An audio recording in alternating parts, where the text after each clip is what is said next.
Hey, how's it going everybody? Welcome back to the channel and welcome back to another video. Today we're going to be diving back in with some more Mount and Blade 2 Bannerlord, and I really wanted to make this discussion video talking about the brand new faction Bannerlords coming in War Sales, which releases on the June 17th, and basically kind of, I guess, give some speculation to what we're going to be getting with them, what their unit tree is going to be like, what their cultural stats are going to be like, because again, this is the first time we're getting a brand new faction, and I think it's really interesting. I will say, disclaimer, we don't know anything about them as of right now, so again, they could be completely different to what we think they are from Warband. They could be, yeah, very different to what we say in this video. I still think it's fun to speculate, and I'll also give you guys a bit more information about them from Warband as well, which will probably inform a lot of our decisions. If you guys have hopes and dreams for the Nords as well, let me know down below in the comments what you'd like to see from their cultural stats, what you'd like to see from their unit trees, their weapons, etc. Put that all down below in the comments. I'd be really interested in seeing what you guys have to say about them. But once again, I just want to say there's been no new information about it, so if you're looking for new information about the Nords that Tailworlds have specifically released, there hasn't been any quite yet, but I will of course be ready to cover it as soon as they do. Okay, so before we do talk a bit more about the Nords in Bannerlord, I think it's important to kind of go back and kind of really figure out who the Nords are as a people. So again, if you guys don't know, if you're completely new to Bannerlord, I'm sure there's some young people out there who probably weren't even alive when Warband came out. But yeah, the Nords are the faction, the Viking faction in Warband, and of course Warband is set 200 years, I believe, in the future from where Bannerlord is set, so we're kind of seeing this faction begin to invade Calradia and kind of get their stronghold, which will eventually become the Nords in Warband. But if we consult the history books, this is basically what is put about them over on the wiki, and again, Tailworlds could change this story completely, but I think it's kind of interesting to see where they start, as this is obviously more focused around the Warband history, but yeah, I imagine they want to kind of follow it on. So according to Mathel, the Nord people are from the place called a Nordland, although the game's description of the custom battling character claims that Nords originally came from a land known as Jum. Nordland is said to be far north of Calradia over the seas, and it is also the home of the Sea Raiders. So we obviously have Sea Raiders in Bannerlord already, and again, from the trailers and stuff, we've seen that the land is north of it, which is kind of cool to see. Mathel also goes on to say that the Nords were invited by the Calradian Empire, so once again, we're kind of at that point in Bannerlord where the Calradian Empire has just been split apart and is now vying for control. So again, they were invited back when the Calradian Empire was whole to crew their galleys, and were given land on the coast as payment for their services. After the Empire fell, however, a Nord leader named Gondig Hairy Breeks, I don't know if someone's just made that up or what, landed in Calradia to claim a supposed Nord birthright of the whole continent. So again, I think this could kind of be the story going into War Sales on the 17th, is that, you know, the Nords have come to claim their said birthright. Eventually, the Nords were broken and defeated at the Battle of the Rock of Richegg, but the Nords still come to Calradia under the idea of claiming Calradia by force. So I think that's kind of a really cool bit of backstory right there. Like, that's kind of what the Nords have come to do. The Calradian Empire has broken apart, and now the Nords, after serving the Calradian Empire, have come to kind of conquer the lands and destroy it. So yeah, it'd be interesting to kind of know if this is like the Battle of the Rook of Richegg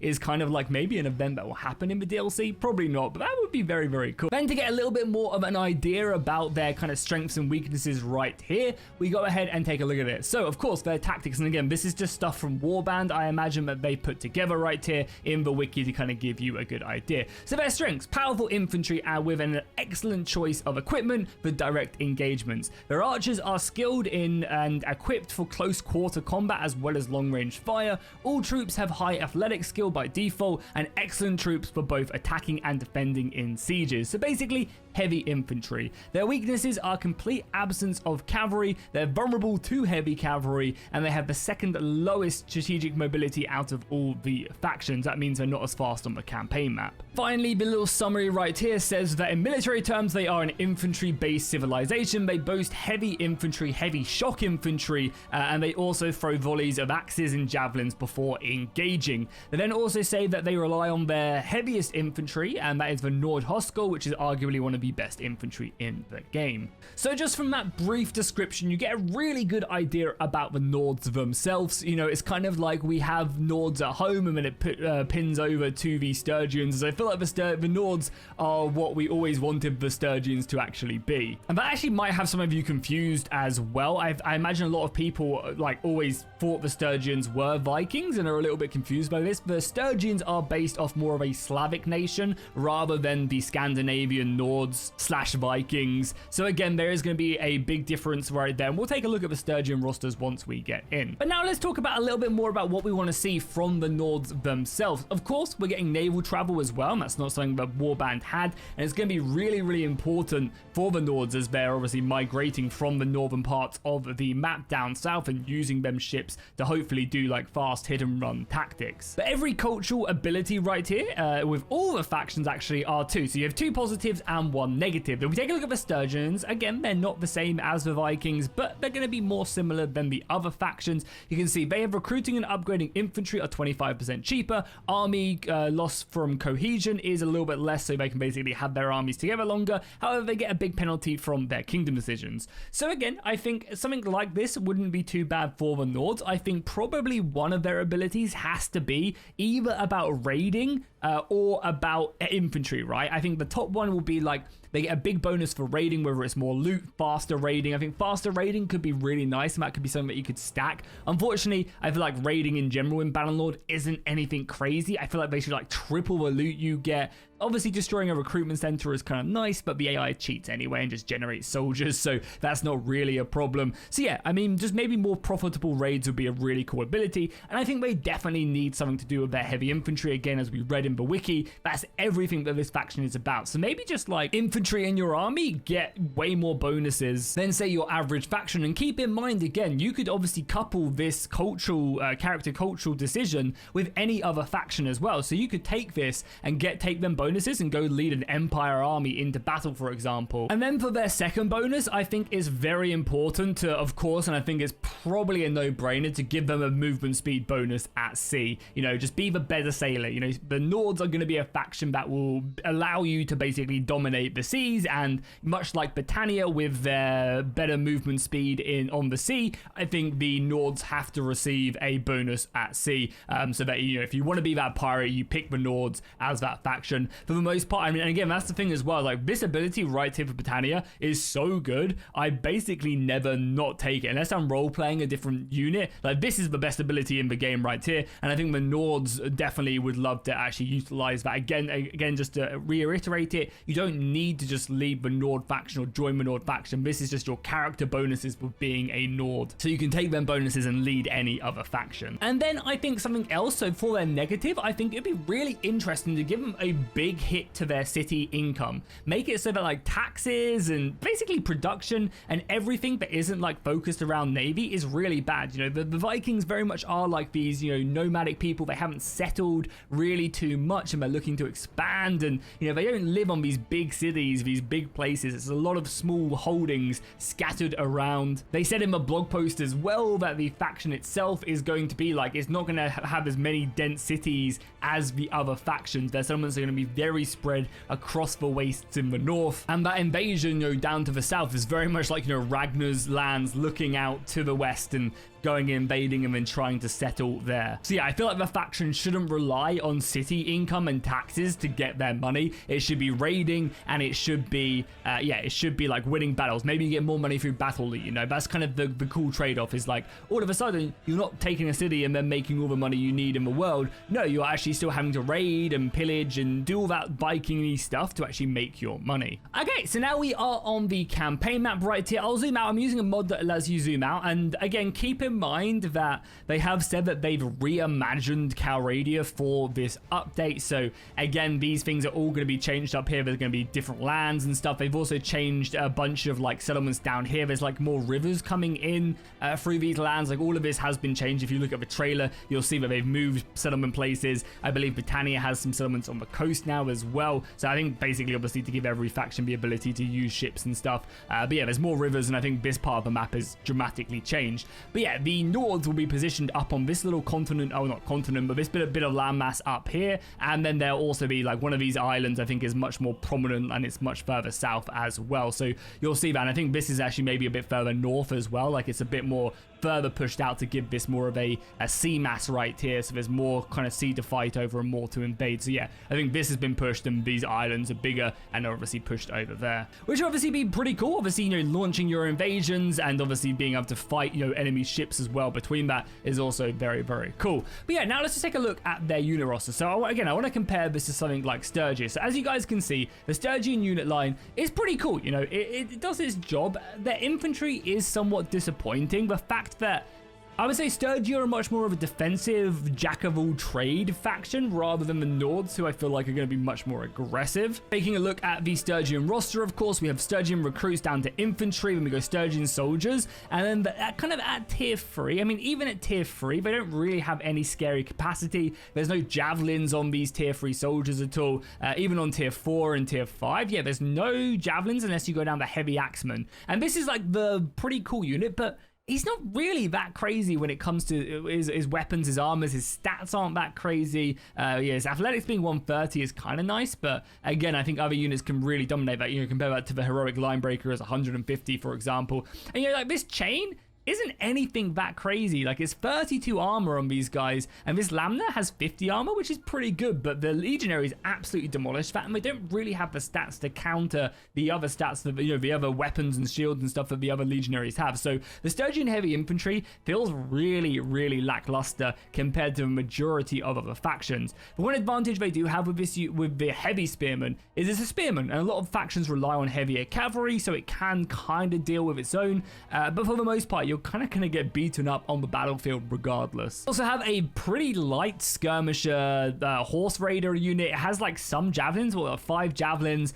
and then again, it just kind of gets dominated by everything else. And then finally, their bowmen. Their bowmen are actually really good. The Sturgian veteran bowmen are probably their best unit in their roster, honestly. And again, they don't really look it, but they have 140 bow skill. They have a lot of arrows, and these are barbed arrows as well, so they do some okay piercing damage. And just overall, these guys are pretty good. And then if you compare it to their noble unit as well, and again, this is something I always hate that they do in Bannerlord, is like you start off down a troop line and then it goes to cavalry, and it's like, no, I just either want cavalry or I just want infantry. Like, I don't want to just leave. A lot of times when I played Sturgia, I'd find myself kind of just sticking on this unit because this is a pretty good infantry unit. It has javelins, basically what I want the normal roster of Sturgia to be. And yeah, then they go up into this heavy cavalry. Again, the cavalry's okay, but I mean, it's decent, but again, they just get outclassed by the rest of the factions. It's like it's trying to be Valandia, it's trying to be the Empire, but of course Cataphracts and Banner Knights just ruin them anyway. So I want to just kind of go through the Sturgian roster to show you guys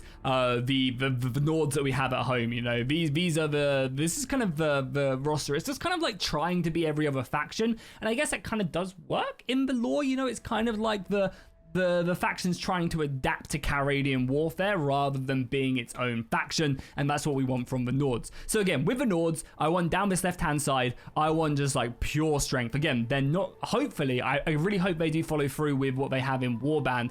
No cavalry. I do not want cavalry at all in this faction. If you want cavalry, go and recruit it elsewhere. No. I want infantry to the teeth. I basically want like a troop tree that comes down, maybe tier 2, and then it splits into 3 different routes. You have your heavy infantry, which are just heavy dudes. I want some of the best armor in the game. I want these dudes to be clad and ready for combat. Huge shields as well, even maybe bigger than the Sturgians. But most importantly, I think all their units should be equipped with some sort of javelin, some sort of throwing weapon, something that can basically turn the tide in their favor with enough of them before the battle even begins. So yeah, I want a heavy infantry line off to the left, which is just like sword, shield, lots of javelins. Then maybe I want a medium line, which again is just maybe just a different unit, like maybe an axe infantry like we have with Sturgia.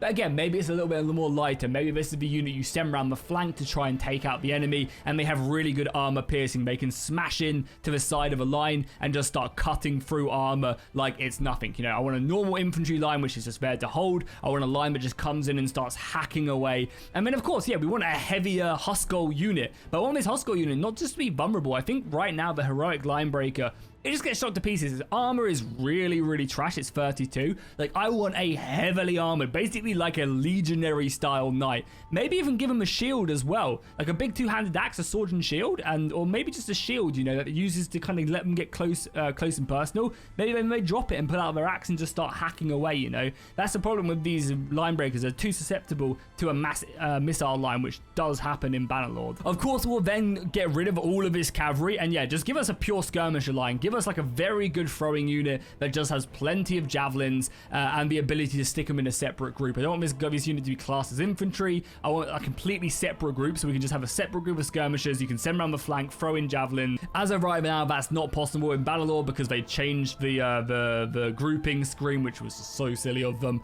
Now I can't assign certain units to certain positions. Again, super annoying. Either way, yeah, I just want a pure skirmisher line, and imagine a tier 5 skirmisher. Yeah, I want that to be doing just serious damage. Lots of javelins, and maybe they have the most javelins out of any unit in the game. I think would be great in their stacks. Yeah, and then finally, just a decent bow line. I'm not expecting much from their bow line. I think, again, all their power should be in that infantry, and then, you know, their archer line is still okay. It can kind of put down some missile fire. It's still an arrow flying at your enemy. Enough of them, they'll do damage, but I'm not expecting tons from the bowman, you know. Okay, average. Something as well to actually keep in mind is every faction is going to be getting Marines as well. So every faction is going to be getting addition to their unit tree, which is specifically targeting Marines. Of course, the Nords should have the best Marines in the game. They should be able to just dominate at sea with no question about it. You know, whether it's just they have better stats. I'm not sure if there's going to be like debuffs or anything at sea if you're taking normal infantry. We don't know yet. But of course, you know, you got to be expecting whatever's going to dominate. Again, it's hard to say what dominating at sea is going to be like because we don't know exactly what the sea combat is going to be like. Until we know that, it's hard to say. But I would imagine, again, just very, very good infantry, very good stats would help them out massively. One of the great things about naval combat, I guess, for the Nords, if they don't have any cavalry, then the enemy isn't going to be able to utilize their biggest weakness by throwing heavy cavalry at them. So again, the infantry has to be able to take down the enemy. And as I said, I think armor-piercing, weapons, missiles, javelins, armor-piercing missiles and javelins, I think would be really key. Being able to throw volleys of missiles at the enemy before you board their ship would, I think, be very beneficial to them. And then finally, for their elite, their like noble troop line, I think again it has to just be the Nord Hoskolls from Warband. Yeah, it has to just be big old heavy axemen. So yeah, actually maybe on the basic troop tree we could see the like a variant of the two-handed, but maybe make it more lightly armored. Whereas the Hoskoll is like the creme de la creme. You know, this is the unit that you're going to be pairing with the Britannian Thanes in your back line or something, and the legionaries, making the ultimate army of Count Radia. But I don't want to see any of this faffing around. I don't want to see like a infantry line that turns into something else. Just give me big boys with big weapons. But yeah, I think that would be a very good troop tree, you know. Get rid of all of his cavalry, give us a good skirmisher line, maybe some bows. I mean, maybe you could also cut it off. I kind of wish Tailworlds also just cut off the troop tree. Like, not everything has to be tier 6, tier 5 bowmen, you know. Maybe one faction as their weakness doesn't have tier 5 bowmen. They only have tier 4 bowmen, you know. I think something like that would be cool. But yeah, definitely expand out this. I think getting access to the better units, because that's also something really important actually that the Nords should get, which just came to me now, is they should get their infantry, their better infantry earlier than everybody else. That's, I think, something quite big that not everybody really realizes, is generally in wars, after a battle or two, people aren't coming back with tier 4, tier 5 units, tier 6 units, for example. A lot of the time, when armies are defeated, they're coming back with tier 1s, tier 2s, and tier 3s. This is where the majority of the game is played in the mid to late game, is within these tiers, at least for the enemy, because obviously I don't lose, so I don't lose my army. but a lot of the time these units kind of just like suck a lot of the time. They're just easy cannon fodder. So I think it'd actually be really interesting for the Nords to be able to get access to maybe like a tier 4 unit at tier 3, for example. Throw these units back a little bit, make their tier 3s like really that much better than everybody else. And that is actually such a good idea. That would show that the faction is not only having the stronger infantry, but they're able to have access to them. And I think just gameplay wise, it would play out so much better when the AI fights each other, because their infantry is better at a lower tier. They're able to take that advantage in the infantry fight. Obviously now cavalry could come in and demolish them still, but I think that's a really, really good plan of action. But I think that's going to be about what wraps it up. Again, the Nords are going to come with, you can kind of see more of the land over there. Yeah, the Nords are going to come at us with some really, really cool new units. Again, the naval travel I think is going to be their main goal. But again, I would love to see some stuff not only for naval travel. I'd love to see a bit more about the faction, whether it's better raiding or yeah, really enhancing that kind of theme and aspect of the game. I think would be very, very cool.